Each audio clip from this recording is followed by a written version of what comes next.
दंडवत किन्हा आशीर्वादु विप्र वरदिन्हा। भगवान राम, जानकी और लक्ष्मण लोगों की आंखों को सुख देते हुए, प्राकृतिक दृश्यों का अवलोकन करते हुए, पेड़ पौधों, विविध प्रकार के वन्य जीवों से मिलते जुलते और मधुर प्रेममय वाणी से सबका मन मोहते हुए पहुंच जाते हैं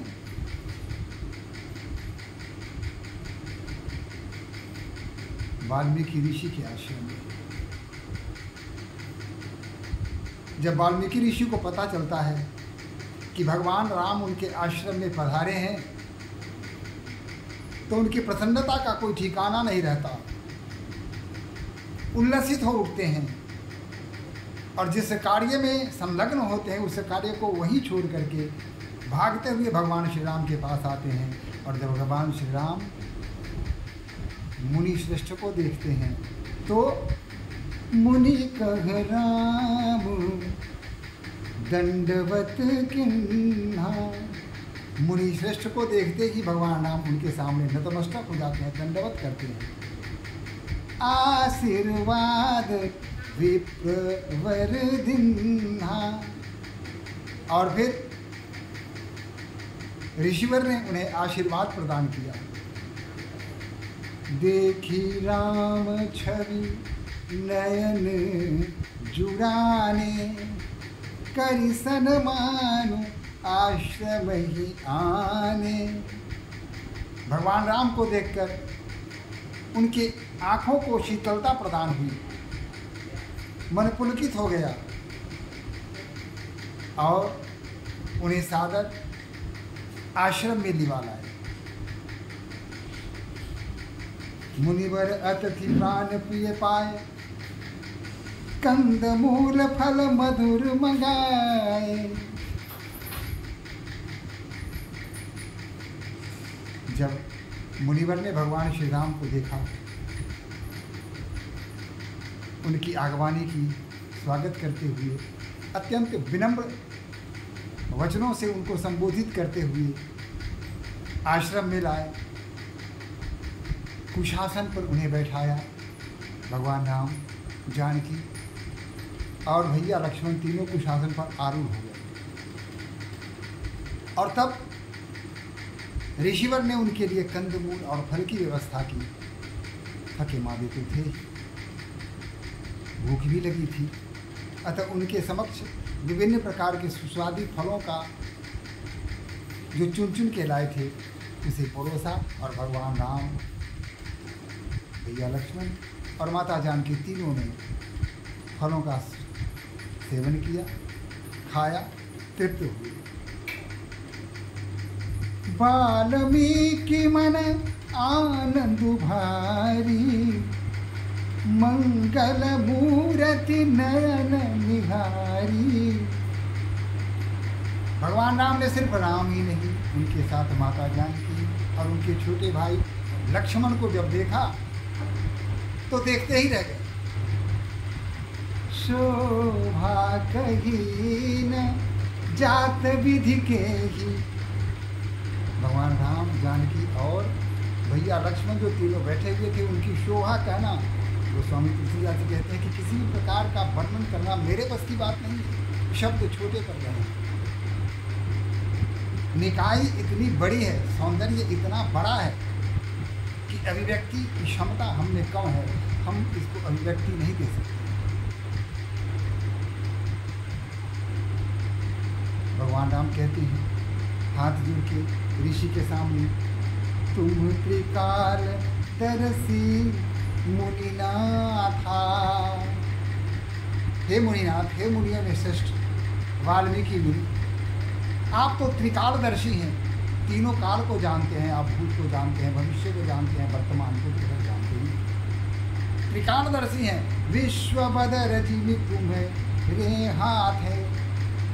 ऐसा लगता है कि संसार का में जो भी घटनाएं हो रही हैं वो सारी घटनाएं जैसे आप अपने हाथों में देख रहे हैं, सब कुछ आपके हाथ में ही जैसे चित्रित हो रहा है, आप अपने हाथों में ही दर्शन कर पा रहे हैं।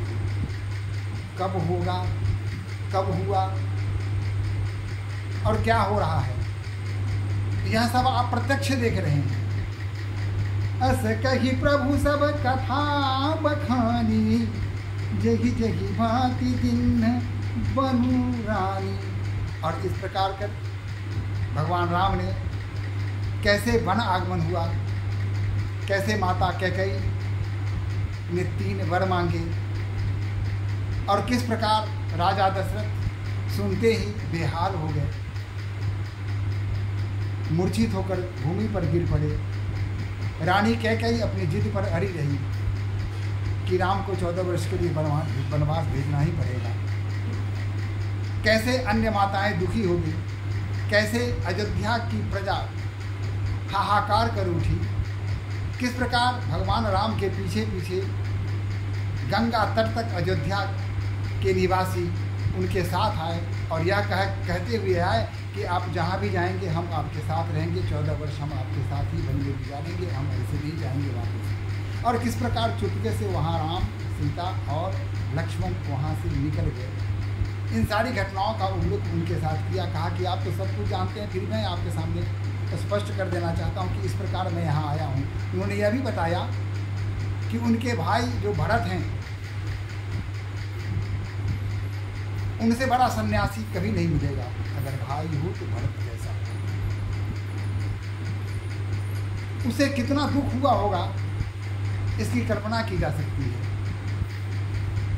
अतः मुझे प्रसन्नता है कि हमारा भाई भरत अयोध्या का राजा बन जाएगा। मुझे प्रसन्नता है कि मैं अपने पिताजी के वचन का पालन कर रहा हूँ। मुझे प्रसन्नता है कि माता कैकेयी ने जो वर मांगे थे उस वर को पूरा करने का मुझे सुअवसर प्रदान मिला है। मुझे प्रसन्नता है कि वन्य जीवों का दर्शन साक्षात हो रहा है। मुझे प्रसन्नता है पेड़ पौधों, खग मृग, नदी, सरिता, तालाब, झील, इन सबों का दर्शन करने का मुझे सौभाग्य मिला है। और हे ऋषिवर, मुझे प्रसन्नता है कि साक्षात मैं आपका दर्शन कर रहा हूँ। इससे बड़ी प्रसन्नता मेरे लिए और क्या हो सकती है। देख ही पाए मुनि नाय तुम्हारे, भय सुकृत सब सुफल हमारे। आपके चरणों का दर्शन करके हे मुनिनाथ, मेरा जन्म मानो सफल हो गया। ऋषि ने कहा कि हे राम, हाँ। राम ने यह पूछा कि हे मुनिनाथ, मुझे यह बताइए कि मैं किस स्थान पर अपना निवास करूं अपने भाई लक्ष्मण और पत्नी सीता के साथ, जहां मैं निरापद 14 वर्ष का वनवास पूरा कर सकूं।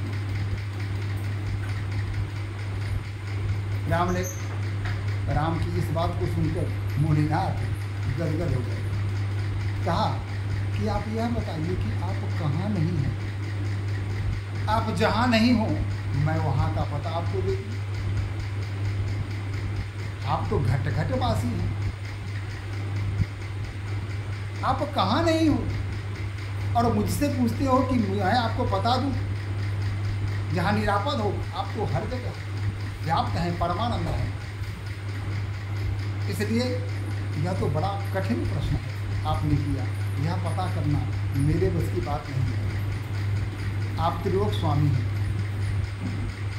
और आपके साथ जो माता सीता हैं वो आपकी छाया है, माया है। ये संसार का संहार करती है। अतः आपकी आज्ञा से ही ये संसार की संहार करती हैं, पालन पोषण करती हैं और सब प्रकार की सुख सुविधा प्रदान करती हैं संसार। अतः इनके संबंध में भी मैं जानता हूँ। और लक्ष्मण जो शेषावतार हैं, सहस्र फन के साथ पृथ्वी को अपने माथे पर धारण किए हुए हैं। और आप विप्रधेनु सुर संत हित लिन्न मनुज अवतार। धेनु सुर और संत के रक्षा के लिए आपने अवतार धारण किया है। अतः यह सब कुछ मैं जानता हूँ। इतना सामर्थ्यवान होने के पश्चात भी आप मुझसे पूछ रहे हैं कि मैं कहाँ जाऊँ।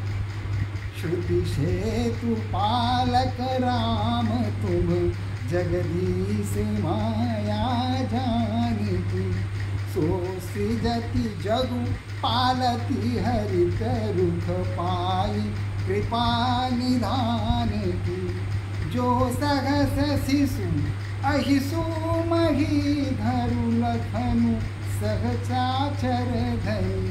सुर काज धरि नटराज, तनु चले दलन खल निश्चर गरी। ये सारे गुण आपने भरे हुए हैं। आप पृथ्वी में पर आए हैं, जीवन मरण से आप मुक्त हैं। आपका शरीर पंचभूतों से बना नहीं है। क्षिति जल पावक गगन समीरा, इससे आपके शरीर का निर्माण नहीं हुआ है। निज इच्छा निर्मित तनु, माया गुण गोपाल। आपने तो अपनी इच्छा से शरीर धारण किया है। इसमें किसी ब्रह्मा की कोई देन नहीं है, विधि का कोई हाथ नहीं है। इस प्रकार आप सर्वसमर्थवान हैं, सब कुछ जानते हैं। राम स्वरूप तुम्हारा वचन, अगोचर बुद्धि पर। अवगत अकथ अपार, नेति नेति निति निगम कह। आपके गुणों की व्याख्या कोई मनुष्य क्या कर सकता है। नेति नेति श्रुति वेद कहे। वेद भी कहता है कि मैं नहीं जानता, मैं नहीं जानता। वह भी आपके गुणों